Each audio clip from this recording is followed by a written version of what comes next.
Sabe, geralmente quando a gente pensa no manual de instruções, a primeira imagem que vem à cabeça é de algo super árido, né? Sim, bem burocrático. Exato. Tipo o manual do proprietário de um carro. Se a luz vermelha piscar lá no painel, significa que o óleo tá baixo. É mecânico. É direto ao ponto. O problema está ali, a solução é óbvia. Aham. Ninguém perde o sono, tipo, refletindo sobre as implicações filosóficas do motor de combustão, sabe? Com certeza não. E nós, como seres humanos, até que gostamos dessa previsibilidade estruturada. É reconfortante. Sim, ter a vida reduzida a um fluxograma claro. Isso, um fluxograma de causa e efeito, onde cada peça tem uma função estritamente utilitária e pronto. Mas, olha, imaginem um cenário completamente diferente. E se um documento não tentasse consertar um motor, mas sim estruturar a própria realidade? Uau, aí a conversa muda de nível. Totalmente. Um manual que dita não apenas regras de convivência, mas que define, assim, exatamente como a mente e o corpo humano estão fundidos. Aham. E que coloca a nossa existência no centro de uma guerra cósmica literal. Uma guerra que, é assistida por todo o universo, É uma mudança de perspectiva gigantesca. né? De repente, esse documento deixa de ser só uma lista de diretrizes chatas e vira um mapa arquitetônico de como o cosmos inteiro funciona. E a nossa imersão de hoje examina exatamente isso. Tô bem animado para entrar de cabeça nesse material. Eu também. O material de origem que a gente tem em mãos hoje é o capítulo 15 da edição de 2025 do Manual da Igreja Adventista do Sétimo Dia. E é importante pontuar logo de cara para quem acompanha a gente que a nossa missão nessa análise não é debater dogmas, tá? Sim, com certeza, não estamos aqui para julgar. Exato. Não vamos validar ou refutar crenças de um ponto de vista pessoal. A melhor forma de entender profundamente a visão de mundo de qualquer grupo é observar os princípios que eles consideram absolutamente inegociáveis. Aham, o tal do DNA teológico, né? Exatamente isso.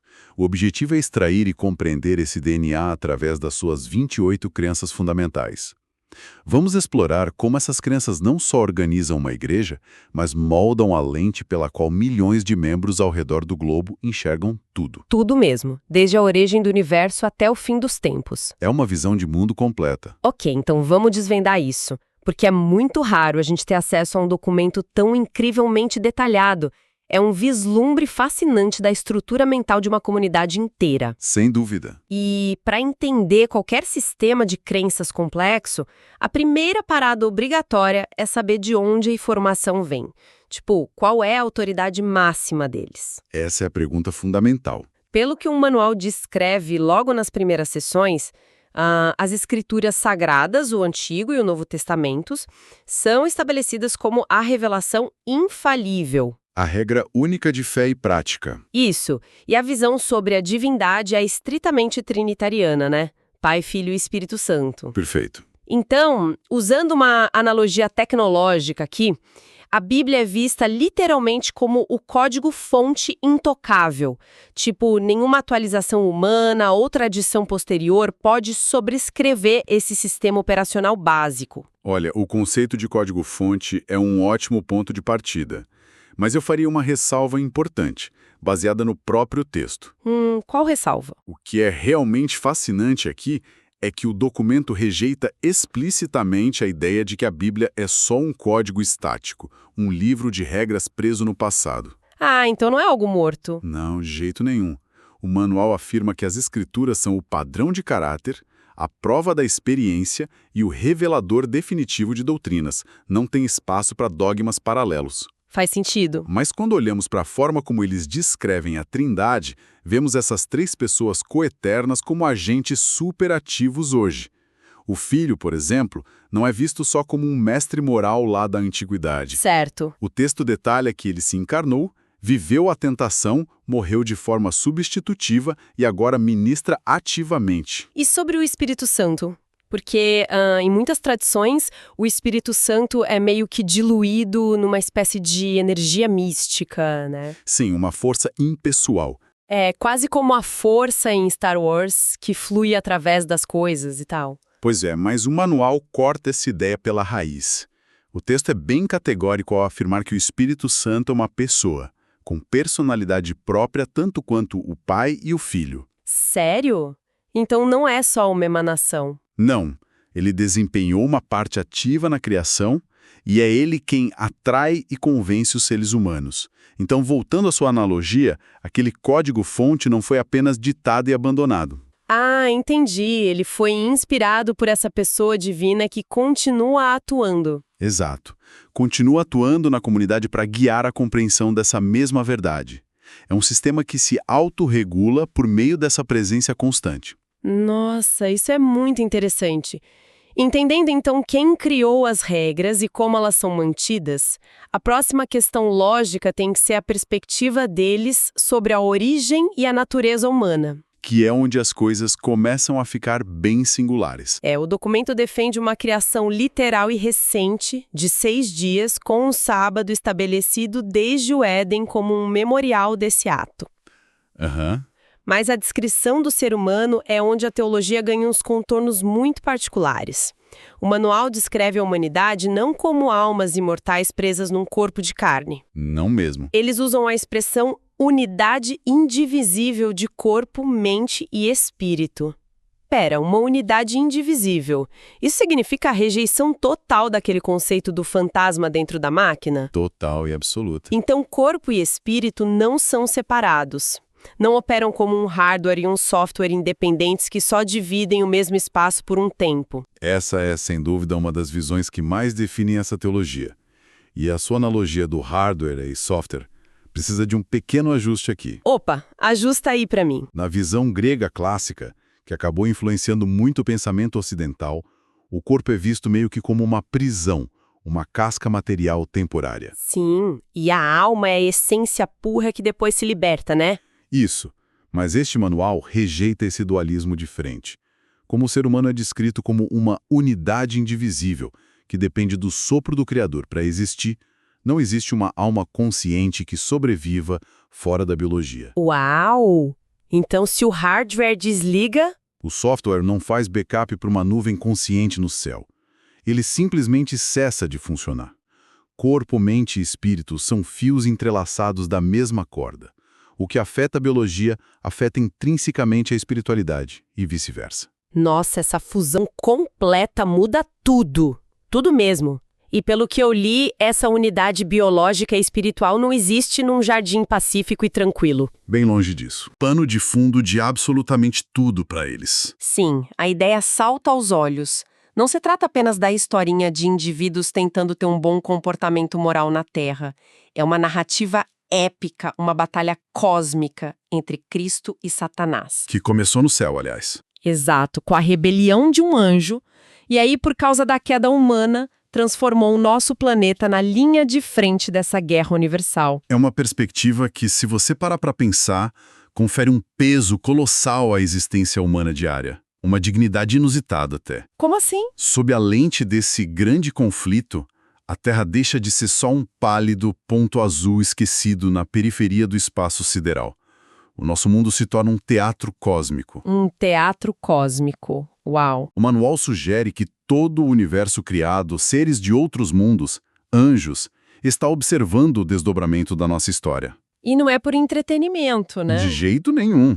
O propósito dessa observação é a vindicação final do caráter do Criador, da lei dele e do modo como ele governa, em contraste com a rebelião. Isso transforma cada decisão ética, cada pequena luta moral nossa, num microcosmo de uma guerra muito maior. Perfeito. O sofrimento humano ganha um contexto maior. Ele é visto como o resultado inevitável de um universo onde o livre-arbítrio é tão sagrado que o Criador permitiu uma rebelião ir até o fim só para provar que o amor não pode ser forçado. É impressionante pensar na própria vida com esse nível de responsabilidade. Bastante pesado, né? Demais. E se a humanidade está presa exatamente no epicentro dessa zona de guerra cósmica, com corpo e mente fundidos, tentando sobreviver a bombardeios morais todo dia, a lógica exige que exista um sistema de apoio contínuo. E aí que entra a igreja. Exatamente. É aqui que o documento introduz a estrutura da igreja e os seus rituais. A igreja é descrita como o corpo de Cristo, com um remanescente chamado nos últimos dias para guardar os mandamentos. Sim, mas o que mais me intrigou lendo o manual é o design dos rituais. Tem uma ênfase assim brutal na igualdade. O texto sobre a unidade no corpo da igreja é incrivelmente explícito sobre isso. Aham. Ele afirma que distinções de etnia, cultura, nacionalidade, classe social ou gênero não devem, sob nenhuma hipótese, ser motivo de divisão. A igualdade tem que ser absoluta. E os rituais refletem isso na prática, não é só teoria. Não são apenas cerimônias bonitas. São mecanismos práticos projetados para quebrar o ego humano e reforçar essa teologia ali no nível do solo. O batismo, por exemplo, exige imersão total na água. Sim, não é só jogar um pouquinho de água. A aspersão simboliza um sepultamento literal da velha vida e uma ressurreição. Exato. É uma declaração física, quase um rito de deserção. Tipo, sair de um exército e entrar em outro no meio dessa guerra cósmica. Uma ótima forma de colocar a questão. Mas olha, tem um outro ritual que acompanha a ceia do Senhor que me parece a ferramenta definitiva contra a arrogância humana. A cerimônia do lava-pés. Ah, essa é fortíssima. Imagina a cena. Uma pessoa lavando os pés de outra. Parece um botão de reset forçado pro ego. Totalmente. É psicológica e fisicamente impossível manter um senso de superioridade, seja de classe, de riqueza ou o que for, quando se está no chão, segurando uma bacia de água, lavando a sujeira dos pés de um semelhante. Essa leitura captura perfeitamente a intenção descrita lá no manual. O texto explica que o objetivo do lava-pés é expressar justamente a disposição de servir em humildade. E unir os corações. Isso. A gente sabe que em qualquer organização humana, a força gravitacional natural puxa a gente para formar hierarquias, para acumular poder, vaidade. É da natureza humana, né? Pois é. E este ritual age como um antídoto prático repetido periodicamente contra esse orgulho. Ele nivela o campo de atuação. Todos descem ao mesmo nível de servidão antes de se sentarem à mesa para a comunhão. Uma prática de nivelamento social e espiritual muito profunda. Mas, se a gente aprofundar essa ideia de rituais e disciplinas, como tudo isso se traduz no dia a dia? Aí é que o bicho pega. É, porque uma visão cósmica da vida inevitavelmente vai criar um código de conduta diário rigoroso. E lendo as sessões sobre estilo de vida e comportamento, as exigências parecem exaustivas. São bem detalhadas. O manual coloca os 10 mandamentos como a fundação ética e eleva a observância do sábado, com fronteiras de tempo claríssimas, do pôr do sol de sexta-feira ao pôr do sol de sábado, como um dia intocável. Um dia de adoração onde o trabalho secular cessa totalmente. Isso, e vai além. Voltando àquela ideia da unidade indivisível, o corpo é tratado como templo do Espírito Santo. Lembra da analogia do hardware e software unidos? Sim, e na prática isso exige abstenção total de álcool, de fumo e de drogas recreativas, requer uma dieta estrita, evitando carnes que são consideradas impuras pela tradição bíblica. E não para na alimentação. Não mesmo. Tem regras sobre modéstia no vestuário, tem parâmetros absolutos sobre o casamento, que é só entre um homem e uma mulher. Olha, olhando de fora, surge uma dúvida genuína. Qual? Com regras tão milimétricas sobre o que entra no estômago, o que se veste, a guarda meticulosa das horas de um dia específico, isso não corre o risco de virar uma religião de salvação baseada em planilhas de mérito e obras? É muito importante você tocar nesse ponto, porque essa é historicamente a crítica número 1 dirigida a qualquer sistema religioso que tenha um código de conduta tão definido. Parece fácil virar um sistema de contabilidade divina. Ah, não come carne de porco, ganhei 10 pontos. Exatamente. Contudo, o manual constrói uma barreira teológica gigantesca contra essa ideia. O texto declara com todas as letras que a salvação é inteiramente pela graça. Através do sacrifício de Cristo. Isso. E não por qualquer obra humana. Não há uma negociação comercial com Deus. A obediência rigorosa a essas leis de saúde ou a guarda do sábado não é vista como uma moeda que compra a salvação. Entendi. Pelo contrário, o manual define essa conduta toda como o fruto de uma vida que já foi transformada. É uma resposta de amor e gratidão, não a causa da aceitação. Então, o comportamento não é o motor que gera a salvação, mas sim o escapamento. Olha, maravilhosa essa imagem. É um resultado do sistema já estar funcionando, não o combustível que faz ele ligar. Uma excelente forma de visualizar. E se a gente voltar àquela premissa inicial da unidade indivisível entre mente, corpo e espírito, essas restrições biológicas fazem um sentido lógico irrefutável dentro do sistema deles. Como assim? Ora, se não tem uma alma flutuando separada do cérebro, então o sistema nervoso central é o único canal de comunicação que a pessoa tem com o divino. Ah, faz todo sentido. Ingerir substâncias nocivas, entorpecentes ou negligenciar a saúde física afeta diretamente a clareza mental, certo? Com certeza. Afeta a capacidade de tomar decisões morais éticas. Exato. Então, para esta visão de mundo, cuidar da biologia do corpo ou parar de trabalhar um dia por semana para descansar a mente não são apenas conselhos médicos ou de bem-estar. São atos literais de adoração espiritual. Precisamente. Não existe uma fronteira mágica onde o biológico termina e o sagrado começa. É tudo a mesma coisa. Que total ausência de barreira. Fascinante. O profano e o sagrado operam na mesma corrente sanguínea, literalmente. Literalmente. O que nos leva, inevitavelmente, ao clímax dessa estrutura toda. Porque toda essa preparação rigorosa, essa disciplina digna de uma frente de batalha, no meio daquele grande conflito, não faria muito sentido se a guerra não tivesse um fim programado, né? Seria uma guerra eterna e inútil. Exato. E o trecho final do manual aborda justamente a escatologia, o fim dos tempos. E aqui, olha, o documento introduz o que talvez seja o conceito mais singular deles. O santuário celestial. E o juízo investigativo, que supostamente começou em 1844. Isso soa extremamente específico. O que exatamente significa um juízo investigativo acontecendo lá no céu agora mesmo?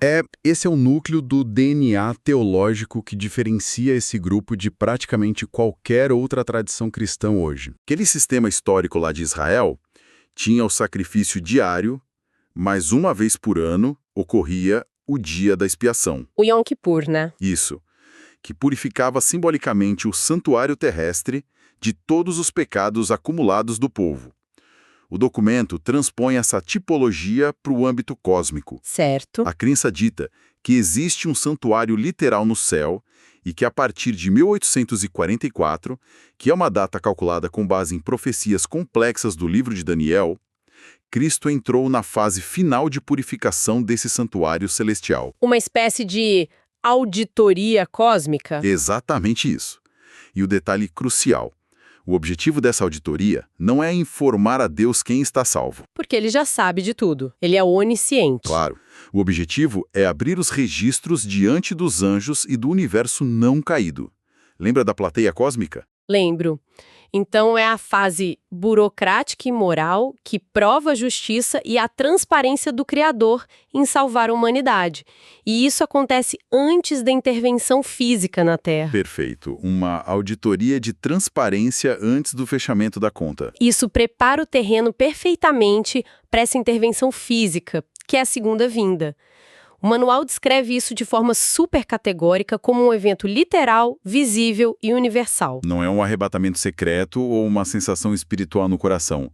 O céu rasga. Todo mundo vê.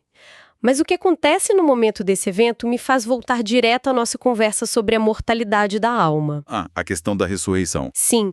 Como eles acreditam que a morte é apenas um estado inconsciente, temporário, a ressurreição se torna o evento principal, o ponto central. Sem ela, não tem vida após a morte. Então, usando uma analogia moderna, se a alma não vai para o céu logo no momento da morte, a pessoa entra num verdadeiro modo de suspensão.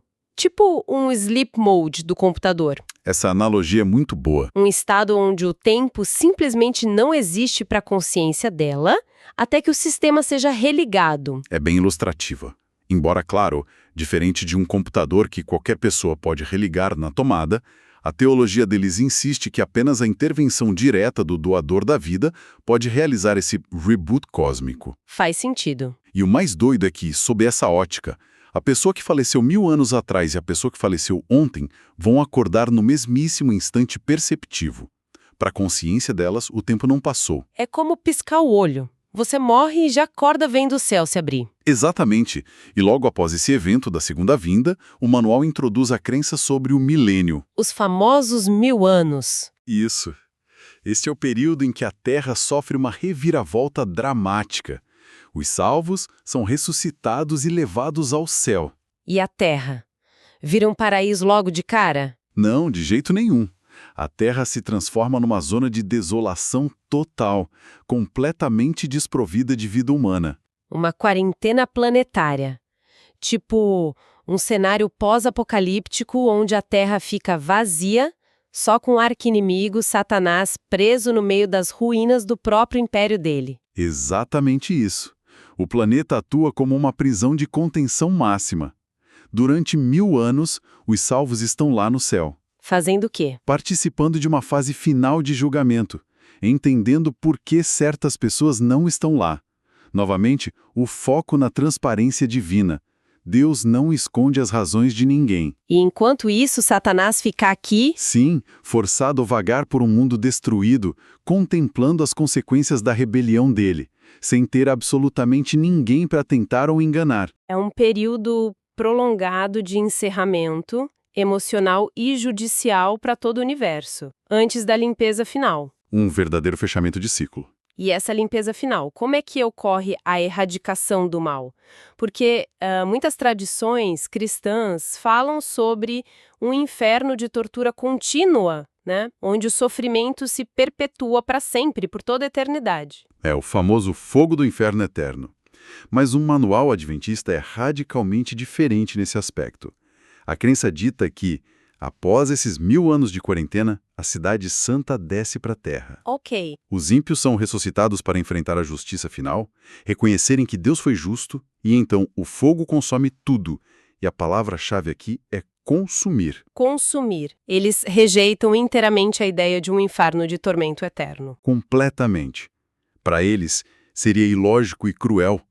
Um Deus de amor supremo não manteria uma câmara de tortura operando para sempre lá no porão do universo, só para castigar as pessoas infinitamente por pecados finitos. Nossa, isso é uma quebra de paradigma enorme. Sim, o fogo destrói o mal, destrói a morte e destrói o próprio Satanás de forma irreversível. O mal é extinto, deixa de existir no universo. É um ato final de justiça e, ao mesmo tempo, incrivelmente um ato de profunda misericórdia, né? Garantindo que o universo fique limpo e a rebelião nunca mais se erga. E que o sofrimento acabe de vez. E, naturalmente, isso culmina na última crença do manual, a nova Terra, onde nosso planeta é recriado de volta à sua condição original de perfeição, fechando o ciclo narrativo. O Éden restaurado, mas agora em escala global. Olha, é extraordinário observar a consistência milimétrica dessa estrutura arquitetônica. Desde o primeiro parágrafo, a gente mapeou uma visão de mundo inquebrável. Tudo se inicia com um código-fonte infalível. Aí, descobre-se que o ser humano é uma unidade orgânica inseparável de mente e biologia. Sim. Esse humano é colocado no fogo cruzado de uma guerra cósmica invisível pela vindicação do caráter do Criador. E para sobreviver? Necessita da comunidade. Exato. Uma comunidade enraizada na igualdade extrema e de um estilo de vida onde cuidar da saúde física e descansar no sábado são atos de adoração profunda. E todo esse motor narrativo corre na mesma direção. Para o fim, em direção a um julgamento transparente no céu, 1 milênio de quarentena na Terra e a aniquilação permanente cirúrgica da existência do mal. Não é só um apanhado aleatório de dogma, sabe? Ófico e teológico completo. Fascinante. Ele não deixa pontas soltas, dá sentido ao caos e ao sofrimento, através dessa narrativa majestosa do grande conflito. Valoriza imensamente a matéria, né? O corpo biológico. Não trata como lixo descartável, mas como um instrumento sagrado. Sim, e ainda por cima satisfaz a necessidade humana de justiça final, sem violar a concepção de um Criador amoroso. Oferece um encerramento doloroso, porém misericordiosamente definitivo por mal. Quando a gente observa o comportamento diário de quem segue isso, tipo a escolha de não comer certas coisas, o fechamento dos negócios antes do pôr do sol de sexta-feira, a gente não está vendo apenas uma lista de restrições arbitrárias, como muita gente pensa. Longe disso, é a aplicação prática, visível, dessa enorme teologia cósmica na rotina terrena de uma terça ou quarta-feira. O que nos traz de volta à nossa premissa inicial lá do começo. Não analisamos hoje um documento frio de reparos mecânicos de um carro. Analisamos um manifesto audacioso que propõe desvendar a arquitetura moral de todo o cosmos. Missão cumprida, eu diria. Com certeza. Isso instiga um pensamento que vai muito além das páginas desse manual, sabe? Algo que expande a nossa compreensão do comportamento humano em si. O que você tem em mente? Bom, se a humanidade levasse a sério a premissa central desse grande conflito, a noção de que o nosso pequeno planeta é literalmente um teatro de observação, de que o universo inteiro, vasto e misterioso, está acompanhando silenciosamente para ver como o bem e o mal colidem nas ações mais banais do nosso cotidiano. É de explodir a cabeça. Como isso mudaria o peso de cada ação nossa? Se cada pessoa que está ouvindo agora tivesse a percepção real de que toda escolha é ética, tipo, a maneira como a gente trata um garçom, a honestidade num pequeno acordo, ou o cuidado que a gente tem com o próprio corpo. Se tudo isso estivesse no telão. Se estivesse sendo transmitido ao vivo por uma imensa audiência cósmica que avalia a verdadeira face do amor e do egoísmo, se a gente soubesse disso com certeza, o nosso comportamento numa terça-feira comum, quando não tem nenhum outro humano por perto, permaneceria o mesmo? É uma excelente provocação. Fica aí a reflexão para quem acompanha a gente na imersão de hoje. Até a próxima!